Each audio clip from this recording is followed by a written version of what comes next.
Here we go. No Filter MMA family. This is your boy BJ back with another video short. I have received a whole backlash from the interview that I've done with Gillian Robertson. Coach Shelton Harrison came out and called me, picked my interview apart and called me out. Listen, okay, so let me set the record straight. Let me set the record straight if there was any confusion in the video that I made, in the interview that I made. Okay, we have a whole... Okay, the thing was, Coach says, that nobody's fucking with Valentina. And long story short, he says nobody's fucking with Valentina in the whole division. Okay, that may be true. That may be true. But Valentina is your favorite fighter in the division. So of course, when the champion when one of the most dominant fighters in the division just so happened to be your favorite fighter, of course you're going to be biased. But Valentina Shevchenko is not everybody's favorite fighter. You know what I'm saying? She's not everybody's favorite flyweight. Some people have their own favorite flyweights. And one of my favorite flyweights happens to be Gillian Robertson. It is what it is, But when I asked Gillian Robertson about, if... in some time after she's, of course, after she's fought a few more fights, if she was to get the call to fight Valentina, would she take the fight? She said yes. What is the problem? There's no problem with a hungry up-and-coming fighter who's done well in the UFC to say that they would take a fight with a champion. That's okay. That's like somebody going and asking Yana Kunitskaya, would she take a fight with Amanda Nunes if somebody pulled out, or if she got that call? Or okay, let's make an even better example. Another up and coming fighter in the UFC that I interviewed, Alan Crowder. If I was to dial Alan Crowder up right now and say, "Hey, Crowder, if they called you to fight DC to fill in, would you do it?" I'm pretty sure this guy would say yes. Everybody wants those big fights. Everybody wants those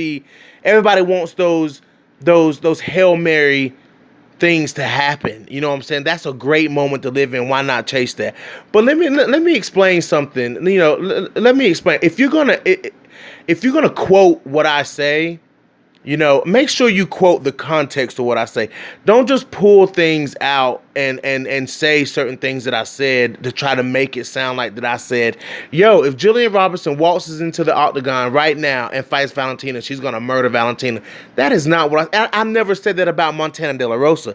I have simply said that fighters like Gillian Robertson and Montana De La Rosa are the future of the division. You got all these old heads in the top 10 fight. These girls ain't gonna be here forever. When Liz Carmouche and Alexis Davis, you know what I'm saying, Barb Honchak, Lauren Murphy, when all of those girls are gone, Kaylin Chukagian, who do you think is gonna be left in the division?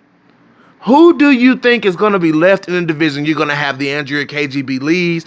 You're going to have the Macy Barbers. You're going to have the Montana De La Rosas. You're going to have the Rachel Ostovich. You're going to have Paige Van Zandt. You're going to have Gillian Robertson. That's the point I'm trying to make. I'm not saying that any of the said girls can go in there and dominate Valentina. But to me, these girls have... especially Gillian Robertson and Montana De La Rosa, they have styles that could give Valentina trouble once they hone in their skills, once they get a few more fights under their belt. I'm going to tell you, dude, I don't care what level Valentina's on. I don't care what level anybody's on. Not too many girls in that division can roll with Gillian Robertson. I'm just being honest. And when I'm doing an interview, I'm not thinking about... I'm not thinking about other things. When I'm interviewing a fighter, all my focus is on the fighter. So I just want to clear that up. It wasn't a dig at you, Coach. It wasn't nothing like that. I'm not thinking, and to make what... You're not the only podcast that I watch. I watch so many podcasts. I read so many articles. All the big guys, all the smaller guys, I follow all of them. And they all say the same thing, including you. Nobody's fucking with Valentina. Okay, that's the general consensus. That's not what I think. How many times on this channel do I have to explain to people that what you think don't change what I think? What people say don't change what I say. If I like somebody, if I think something, then that's what I think. That is what I think. Now I'm probably the most open person to debates. I'm the most open person to other opinions. But one thing that really gets me is when somebody tries to trash your opinion. It's just like, yo, you know what I'm saying? Like, you can think what you want to think, but I'm not you. You know, Coach, we see differently on a lot of things, man. But when I disagree, I don't make it into a huge spectacle. You know, we disagree and then we move on. It is what it is. You know what I'm saying? But as far as you think that I'm subliminally throwing digs at you, that is not the case. That is not the case, because when I'm interviewing a fighter, I'm not thinking about no other podcast. I'm not thinking about nothing but the fighter that I'm talking to. That's what I'm thinking. I can understand if this was someone that I jumped on later, if this is somebody that I jumped on after I seen her win. I've been following Gillian Robertson since she lost to Barb Honchak on The Ultimate Fighter. I seen potential in Gillian Robertson when she lost to Barb Honchak on the first fight in The Ultimate Fighter that she fought.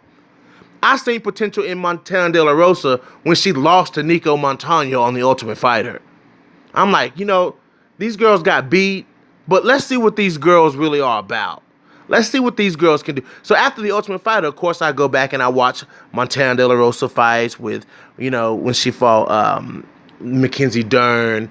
I'll go back and watch Gillian Robertson fights when she fought, Cynthia Calvillo. Those were big losses in those girls' careers. And I've been studying these girls and following these girls ever since. Now when it comes to this flyweight division, you got a whole division of girls. You know what I'm saying? Coach, you put a lot of weight on Valentina. But, okay, these girls, just like Gillian Robertson said, yeah, the girls in the top 10, they don't want to fight Valentina. They don't. She solidified your point. The girls in the top 10 do not want to fight Valentina Shevchenko. But the girls outside of the top 10, the future of the division, these girls are hungry and they want to fight whoever is put. Gillian, I can guarantee you, Gillian Robertson didn't say that to save face. She didn't say that just because she was on a live interview. I guarantee, I've interviewed Gillian twice, and she said it twice. Gillian Robertson is not scared. And you compared me to Ariel Helwani when he interviewed Megan Anderson. Wow, Megan Anderson stuttered her way through that answer. When Ariel Helwani when he pulled Megan Holcard and put Chris Cyborg on the phone, she stuttered her way through that answer. Gillian Robertson didn't have to stutter. She didn't stutter not one time. She's down to fight anybody. Some people don't care about the mountain that's in front of them. You know what I'm saying? Some people don't care about that. Some people just want to fight. Some people are confident in their own game. Some people are confident in their own skill set enough to go in there and fight a behemoth like Valentina Shevchenko. Do you think Priscilla Cachoeira really cared what Valentina did, what status level Valentina was on? No. Priscilla Cachoeira is a banger. She said, okay, you want smoke? I'll give you smoke. She don't care. If that had been Gillian Robertson, Gillian Robertson may have been beat, but she would have signed the contract. And Gillian Robertson ain't out here ducking phase. The top 10 girls in the flyweight division are the ones that are out here ducking fades. Montana De La Rosa ain't ducking fades. Gillian Robertson ain't ducking fades. You know what I'm saying? So, I mean, let's really be clear here. You know, if you want to make a video kind of calling me out, let's really be clear on what you're calling me out on, because I never said Gillian Robertson or Montana De La Rosa can walk up in there and beat Valentina. I never said that. I said that Gillian Robertson and Montana De La Rosa are potential, keyword. Now, coach, you always preach, listen to every word. Potential threats to Valentina stylistically in that division.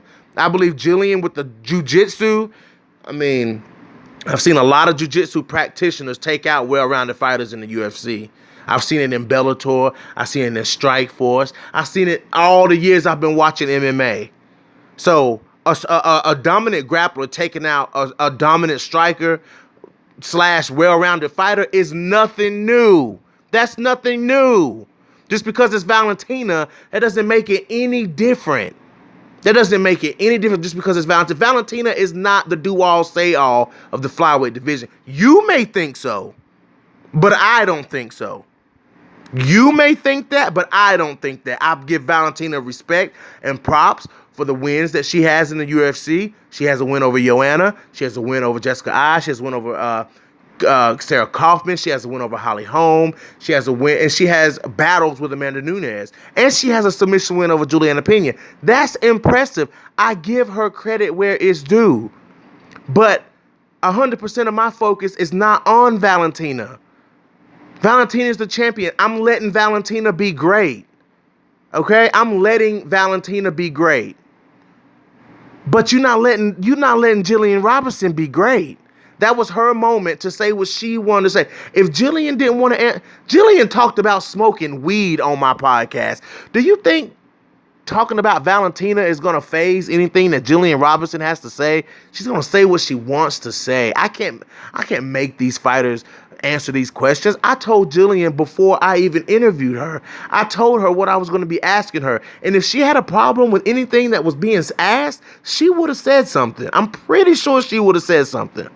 So, to clear it all up, when it comes to my view on Montana De La Rosa and Gillian Robertson, I believe that those two girls have the potential, okay, they have the potential to give Valentina a lot of problems on down their career if Valentina is still the champion. You know, to me, you know, you put a lot of weight on your fighters. I'm glad you do that. But this is MMA. This is 50-50.